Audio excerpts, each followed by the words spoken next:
La respiración celular comprende una serie de procesos complejos que serán explicados de una forma breve a continuación. Glucólisis. Durante la glucólisis, una molécula de glucosa se convierte a glucosa 6-fosfato por medio de la enzima hexocinasa, a partir de un ATP que se convierte a ADP. Posteriormente, se isomeriza a fructosa 6-fosfato por medio de la enzima fosfoxosa isomerasa.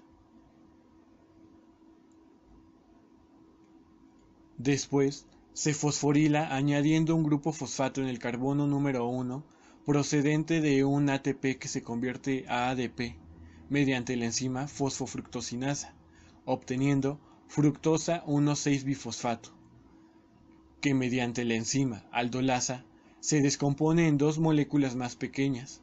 Por un lado, gliceraldehído 3-fosfato y dihidroxiacetona fosfato.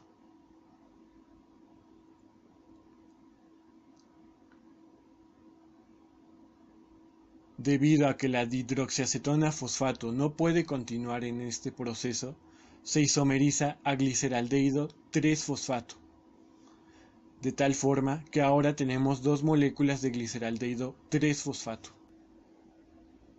A continuación, se convierte en 1,3-bifosfoglicerato por acción de la enzima gliceraldehído 3-fosfato deshidrogenasa, al añadirse dos fosfatos inorgánicos y al convertirse dos NAD oxidados en 2NADH.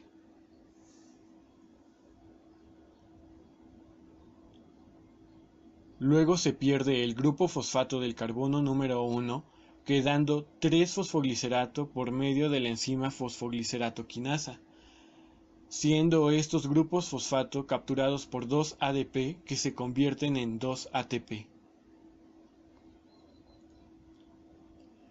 Posteriormente, el grupo fosfato cambia de ubicación, pasando al carbono número 2 y obteniendo 2-fosfoglicerato por medio de la enzima fosfoglicerato mutasa. Luego, se liberan dos moléculas de agua y se obtiene fosfenol piruvato por medio de la enzima enolasa. Finalmente se libera el último grupo fosfato y se obtiene piruvato por acción de la enzima piruvatosinasa. Los grupos fosfato son capturados por dos ADP que se convierten en dos ATP. Como el piruvato no puede ingresar al ciclo de Krebs, se convierte en acetilcoenzima A. Se libera dióxido de carbono y se incorpora la coenzima a la vez que NAD oxidado se convierte en ADH. Ciclo de Krebs. El ciclo de Krebs tomó el nombre por el físico británico Hans Krebs, que siguió el piruvato más allá de la glucólisis. El piruvato es una molécula de 3 carbonos, pero el ciclo de Krebs solo utiliza una molécula de 2 carbonos. Por consecuente, el piruvato tiene que pasar por un proceso llamado descarboxilación oxidativa para preparar la molécula para iniciar el ciclo de Krebs. La molécula resultante de esta descarboxilación es el acetilcoenzima A. Para dar inicio a este proceso, el acetilcoenzima A se une con un oxalacetato de 4 carbonos, dando como resultado el ácido cítrico o citrato de 6 carbonos. El ácido cítrico pierde agua y forma el cis-aconitato. El aconitato recoge el agua anteriormente desechada para formar el isocitrato. El isocitrato se encuentra con una molécula de NAD+ para formar un NADH, un portador de energía, formándose así una molécula de oxalsucinato, el cual pierde una molécula de dióxido de carbono formando el alfa-cetoglutarato. Esta molécula se une con el omnipresente acetilcoenzima A, formando el succinilcoenzima A, liberando 2 electrones, un hidrógeno y una molécula de dióxido de carbono. Estos desechos forman un portador de energía, que sería NADH. El succinil coenzima A reaccionan con un ADP y con un fosfato, liberando acetilcoenzima A y un ATP, formando así el succinato. El succinato encuentra una molécula de FAD y esta reacción da como resultado otro portador de energía que sería el FADH2 y una molécula de fumarato. El fumarato, a su vez, reacciona con el agua para dar lugar al malato. El malato se encuentra con una molécula de NAD+, para dar como resultado el último portador de energía NADH+, y así regenerando el oxaloacetato, dispuesto para comenzar de nuevo este ciclo. Cadena transportadora de electrones. El complejo 1 agarra a un NADH y lo transforma en un NAD ionizado. Primero le quita un hidrógeno, luego le roba un electrón al NADH y se vuelve NAD ionizado. De paso, le roba un electrón al hidrógeno y ahora el hidrógeno es un ion hidrógeno o también llamado protón simple. Los electrones se mueven por el complejo 1 pasando por la flavoproteína. Luego van al complejo fierro-azufre y mientras lo hacen, atraen 4 protones que estén cerca y los mueven al espacio intermembrana, ya que los electrones se van al complejo 3 mediante la coenzima Q o también llamada ubiquinona y los protones se siguen de largo al espacio intermembrana. El proceso continúa en el complejo 3 en vez de en el complejo 2.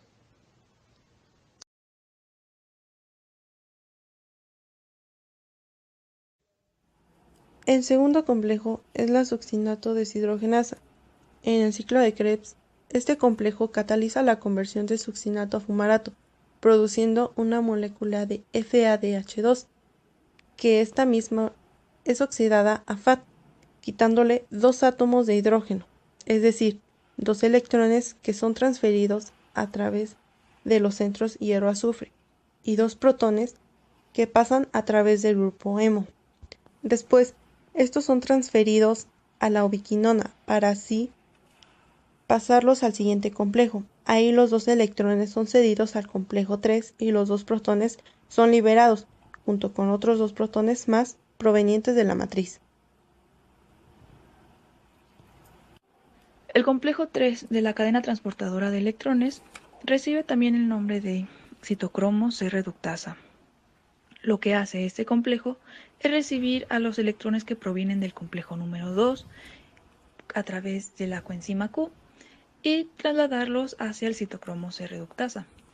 En el interior de este, uno de los electrones pasa primero por un complejo proteico de hierro-azufre y luego a un citocromo C1, mientras se liberan 2 protones de la matriz mitocondrial hacia el espacio intermembranal. Por otro lado, otro de los electrones va a ciclar por los 2 grupos hemo, citocromo Bl y citocromo Bh, pasando otros 2 protones de la matriz al complejo y del complejo al espacio intermembranal. Finalmente, estos electrones van a ser colocados en una proteína transportadora llamada citocromo C. Esta proteína lo que va a hacer es transportar a estos 2 electrones al siguiente complejo de la cadena transportadora de electrones. El complejo 4 es el eslabón final de la cadena transportadora de electrones. Este recibe el nombre también de citocromo C oxidasa. Lo que hace este complejo es recibir a los electrones que provienen del complejo número 3 y que viajan a través del citocromo C.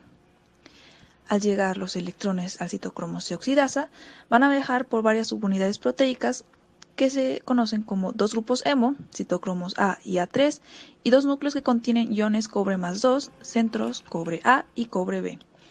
Al llegar al final, estos electrones son transferidos al oxígeno molecular, que es el aceptor electrónico final que se reduce formando agua, y por cada par de electrones que se transporta a partir del complejo 4, se traslocan 2 protones de la matriz mitocondrial.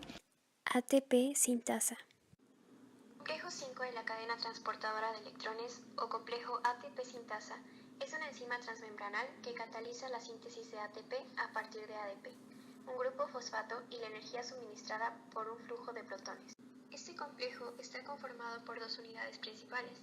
La primera, F1 o unidad catalítica, está formada por 5 cadenas polipeptídicas, 3 alfa, 3 beta, una gamma y otra épsilon. Alfa y beta son anillos hexaméricos alternados, miembros de la familia de las NTPasas, ambas uninucleótidos.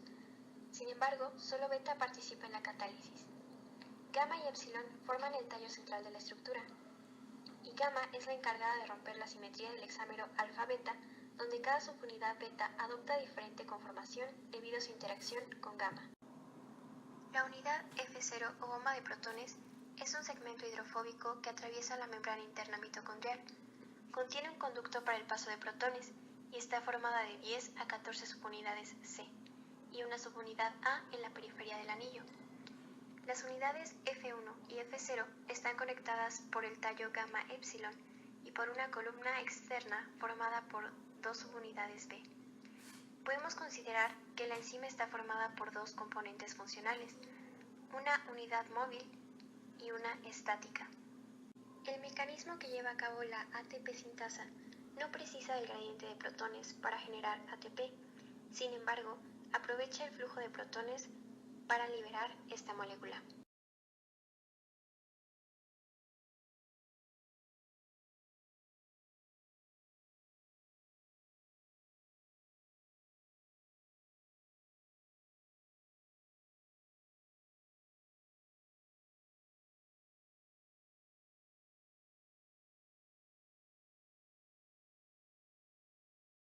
La interacción de la subunidad gamma con las diferentes subunidades beta genera las siguientes conformaciones.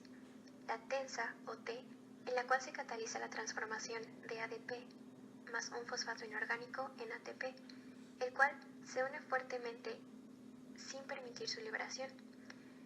En la conformación relajada o L, se une el ADP a un fosfato inorgánico en conformación lo suficientemente apretada para que no se desprenda, mientras que en la conformación abierta puede tanto unir como desprender nucleótidos al ser la conformación más abierta. Por cada rotación de 120 grados de la subunidad gamma, se libera una molécula de ATP y se une un nuevo ADP a un fosfato inorgánico. Así es como se lleva a cabo la respiración celular, siendo de gran importancia. Esperemos que les haya gustado esta breve explicación, invitándoles a seguir explorando el mundo de la biología.